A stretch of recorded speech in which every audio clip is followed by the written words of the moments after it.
उसका भी जायका भी इसका ना फिर अच्छा आ रहा होता है। तो नाश्ते में आज हमने तो यही नाश्ता, सिंपल सा नाश्ता किया था, साथ चाय थी।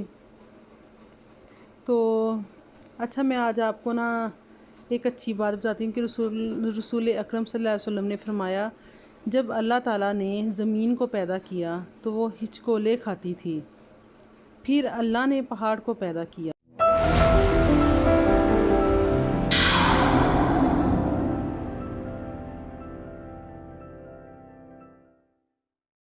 अस्सलाम वालेकुम गाइस, उम्मीद है कि आप सब लोग ठीक होंगे और मैं भी बिल्कुल ठीक हूँ।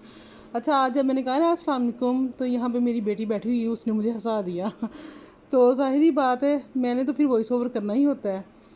तो बैठी बैठी अभी भी पीछे बड़ी दाम निकाल के हंस रही है। अच्छा जी, यहाँ पे ना मैं अपना किचन में आ गई थी, मैंने नाश्ता बनाया सुबह का।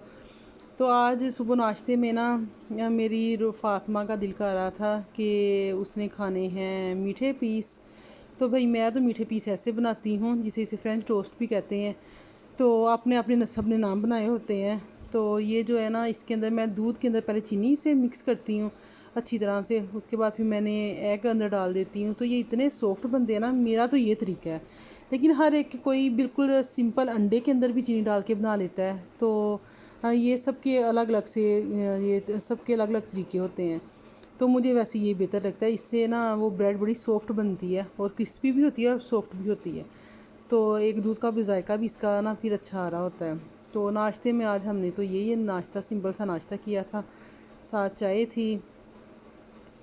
तो अच्छा, मैं आज आपको ना एक अच्छी बात बताती हूँ कि रसूल अकरम सल्लल्लाहु अलैहि वसल्लम ने फरमाया, जब अल्लाह ताला ने ज़मीन को पैदा किया तो वो हिचकोले खाती थी, फिर अल्लाह ने पहाड़ को पैदा किया और इसे हुक्म दिया कि वो ज़मीन थामे रखे। वो ठहर गई, तब फरिश्तों को पहाड़ों की मजबूती पर ताज्जुब हुआ और कहने लगे, ए अल्लाह, आपकी मखलूक में से कोई चीज़ पहाड़ों से भी सख्त है? फरमाया, लोहा इससे भी सख्त है। पूछा, लोहे से भी ज़्यादा सख्त कोई चीज़ है? फरमाया, आग। पूछा, कोई आग से भी ज़्यादा सख्त है? फरमाया, पानी। फिर पूछा, पानी से भी ज़्यादा कोई सख्त चीज़ है? फरमाया, हवा। हवा पानी से भी ज़्यादा सख्त है। फिर पूछा, हवा से भी ज़्यादा कोई चीज़ सख्त है? अल्लाह ने फरमाया, हाँ, वो आदमी इस तरह सदका दे कि दाएं हाथ से दे तो बाएं हाथ को खबर तक ना हो। अर्श का साया नसीब होने वाले 7 किस्म के अफराद में से एक है, जो दाएं हाथ से सदका देता और बाएं हाथ तक को खबर ना होती। तो इंसान, सबसे ज़्यादा इंसान का ना यही होता है कि अगर कोई हम सदक़े में कोई चीज़ देते हैं ना, तो किसी को ख़बर नहीं होनी चाहिए कि हम चीज़ दे रहे हैं। इससे फिर वो हमारे सदक़े का फ़ायदा होता है। तो यहाँ पे मेरी मेड आ गई थी, तो भी मैंने कहा कि मैं सफाई करवा देती हूँ। पता है कल की ना बहुत ज़्यादा तूफ़ान आया हुआ था, तो इतनी ज़्यादा वो तूफ़ान के साथ मिट्टी आई हुई थी, तो फिर वो सारा घर में गंद पड़ा हुआ था। हमारा ये थोड़ा सा ना पुराने किस्म का ये घर बना हुआ है, ये पहला बना हुआ था। तो इस वजह से ना इसमें बड़े ये डेंट शेंट लगे हुए हैं फ़र्श के ऊपर। देखें ज़रा ये कितना गंदा है। हमारा कभी ये सीवरेज ख़राब हुई होती है, कभी कोई चीज़ मसला बना होता है, कभी वो हमारे अंदर से पाइप बंद हो चुके होते हैं। ये सारा कुछ ना हमें फिर वो ये दे उन्होंने ठीक किया हुआ है और ऊपर सा निशान पड़े हुए हैं। अब ये ना जैसे ही इन्होंने यहाँ से थोड़ा सा ना इसको टाइलें शाइलें लगवानी है, तो फिर ये जी थोड़ा सा सही होगा। अभी तो इससे हमारे फ़र्श की हालत बड़ी बुरी है, वो साफ़ किया हुआ भी लगता नहीं है किसी ये साफ़ है। तो बहरहाल सफाई तो फिर निस्फ़ ईमान है, वो तो फिर घर जैसा भी हो साफ़ रखना पड़ता ही है ना।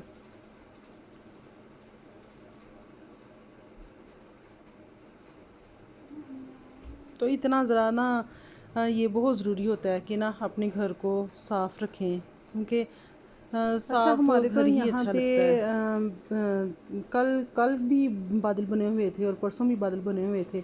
तो घर में ना काफ़ी ज़्यादा गंद पड़ जाता है जब ये आंधी आती है। अगर बारिश हो जाए ना तो फिर इतनी मिट्टी नहीं आती। तो अगर बारिश ना हो तो फिर इस तूफ़ान की वजह से ना सारी की सारी मिट्टी ना पूरे घर में फैल जाती है। तो फिर ये है कि अल्हम्दुलिल्लाह वो ये है कि अच्छे तरीके से ना वो सारा फिर वो काम तरीके से कर लेती हैं। तो आपको मैं बताती हूँ कि सदका जो है ना, कि अगर रसूल अकरम सल्लल्लाहु अलैहि वसल्लम ने फरमाया कि जिसने पाक कमाई से एक खजूर के बराबर सदका किया तो अल्लाह ताला इसको दाएं हाथ में ले लेता है और अल्लाह सिर्फ़ पाक कमाई को कबूल करता है, फिर इसको खिरात करने वाले के लिए पालता रहता है। जिस तरह तुम में से कोई अपने बछड़े को पालता है, यहाँ तक कि वो खिरात पहाड़ के बराबर हो जाती है।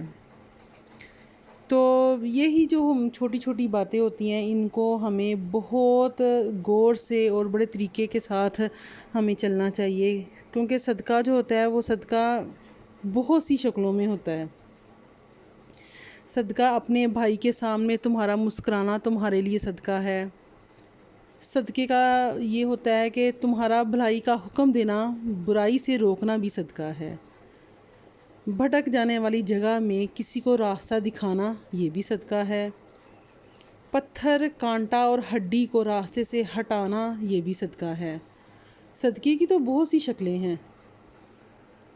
तो अगर हम समझें तो हम छोटी छोटी नेकियां कमा सकते हैं। तो छोटी छोटी नेकियों से कहते हैं ना कि वो कतरे कतरे से दरिया बनता है।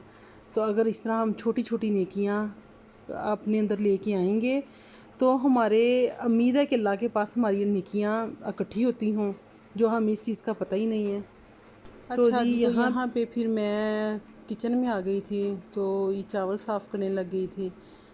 तो ज़ाहिरी बात है, सारे दिन की रूटीन में काम करने पड़ते हैं। तो आज समझ नहीं आ रहा था कि आज हम खाने में बनाएं क्या। तो साथ साथ मैंने यहाँ पे मशीन लगाई हुई थी। घर के इतने ज़्यादा काम हो जाते हैं, चाहे वो दिन की रूटीन हो चाहे वो रात की रूटीन हो। ऐसे होता है जैसे जब इंसान ना बस जब सोता है ना, तो ऐसे होता है बस वो ही सुकून की नींद होती है। तो यहाँ पे मैंने फटाफट से मैंने कपड़े मशीन के अंदर डाल दिए थे। तो मेरे कपड़े ना बहुत ज़्यादा हो गए हुए थे। कुछ रूहा की तबीयत नहीं ठीक थी, उससे वोमिटिंग की वजह से उसने काफ़ी कपड़े ख़राब किए हुए थे। और कुछ उसने वो जितनी मेरी जो चादरें थी वो ठीक नहीं ना है, तो इस वजह से फिर वो उन्हीं चादरों की मुझे सारी की वॉश करनी पड़ी हैं। तो इसने सारे के सारे उसकी फिर मैं ये जो उसकी नीचे बिछाइयाँ बिछाई होती हैं, हालांकि पैम्पर लगता है, सारा कुछ होता है, फिर भी मुझे थोड़ी सी मैं केयर करती हूँ लाजमी, ताकि फिर वो ना बिल्कुल साफ़ हो, स्मेल वगैरह ना हो। तो इस तरह भी मेरे थोड़े से मेरे ये देखिए ज़रा इसकी हरकतें चेक करें, आराम से लेट के दूध पी रहा है।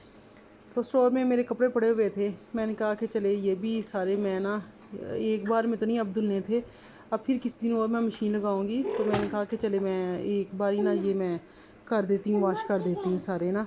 तो यहाँ पे देखिए आप आदम की आवाज़ पीछे सुन रहे हैं, वो सुन रहे आपको आवाज़ इसकी आ रही होगी। वो पानी की बोतल पकड़ के कह रहा है तम्मा। तम्मे का मतलब है कि ख़त्म कर दी। अच्छा जी, यहाँ पे मैं किचन में आ गई थी। तो यहाँ पे मैंने अच्छा जी, यहाँ पे फिर मैं किचन में आ गई थी। तो किचन में मैंने ऊपर राइस रखे हुए थे और साथ में जी जो घर का जो वो होता है काम जी, देसी घी निकालना। और आज सुबह मैंने ना जब मैंने वो मीठे पीस बनाए थे ना, तो उसके अंदर मैं दूसरा ऑयल डाला था, तो वो उसका ना इतना जायका नहीं होता। यकीन करें कि ये जो होता है ना, जो देसी घी में अगर हम ये मीठे पीस बनाए ना, तो इतना मज़े का इसका जायका आता है ना, तो वो बहुत मज़ा आता है वो ना खाने में। तो ये फिर मैं घर में ही ना ये मैं बना लेती हूँ। तो पहले मलाई को वही ग्राइंड करो, तो फिर बाद में वो मक्खन निकल आता है। तो फिर उसको चूल्हे के ऊपर रख के ना अच्छी तरह से आप इसे गरम करें, तो फिर देसी घी निकल आएगा। तो अगर जिनको नहीं आता, मैं उनको अब तरीका भी बता दूंगी। अलबत्ता तो हर एक को ये आता होगा ना, ये कोई मुश्किल नहीं है इतना। तो मैंने इसे फिर वो इसके अंदर ना अच्छा, तो मैंने ना इसे अच्छी सी वो बड़ी सी छाननी में इसे छान के ना, तो मैंने इसका ऑयल निकाल लिया था। फिर वो जो नीचे से हल्का हल्का सा इसका जो गूदा सा होता है ना, वो जो दूध का वो बन जाता है, तो फिर वो नीचे नहीं इसके ना जाता। तो फिर मैंने इसे डोल में, मैं तो डोल में निकाल लेती हूँ अगर ज़्यादा घी हो तो। वरना फिर उसमें छोटी चीज़ में डाल देती हूँ, किसी बोतल में डाल देती हूँ। और मैं फ्रिज में भी नहीं रखती। और ये इतना अच्छा ये बनता है, इसका इतना टेस्ट इतना अच्छा होता है कि ये बिल्कुल इसे ना ये आप जब छानते हैं, तो मैं इसके अंदर थोड़ा सा ना खुश्क आटा, जो गंदुम का आटा है ना, वो मैं इसके अंदर डाल के ना वो अच्छी तरह से इसे भून लेती हूँ। तो फिर इसका वो जो टेस्ट होता है ना ये देसी घी का, वो इतना परफेक्ट निकलता है ना। तो आप भी घर में ज़रा ट्राई करके देखें। जो गंदम नहीं डालते वो थोड़ा सा गंदम का आटा ना इसके अंदर डाल दें, बस 1-2 चम्मच। तो ये मेरा कोई 2 किलो मेरा घी निकला आया था। तो अल्हम्दुलिल्लाह ये होता है कि सुबह मैं नाश्ते में तो लाजमी देसी घी के पराठे और देसी घी के ये टोस्ट वगैरह अगर बनाने हों तो फिर ये मैं देसी घी का ही मैं ये बनाती हूँ। तो ये मेरा डोल काफ़ी माशाल्लाह से हाफ़ हो गया था। तो देखिए जी ये रेडी हो गया है। तो अच्छा जी, मैं आपको बता रही थी सदका। तो अच्छी बात भी मुंह से निकालना एक सदका है। हर कदम जो नमाज के लिए हमारा उठता है वो भी एक सदका है। अच्छा जी, आप मेरा आपको व्लॉग पसंद आया हो तो आप लाइक करें, शेयर करें और कमेंट करें और सब्सक्राइब करना प्लीज़ ना भूलिएगा। Yeah.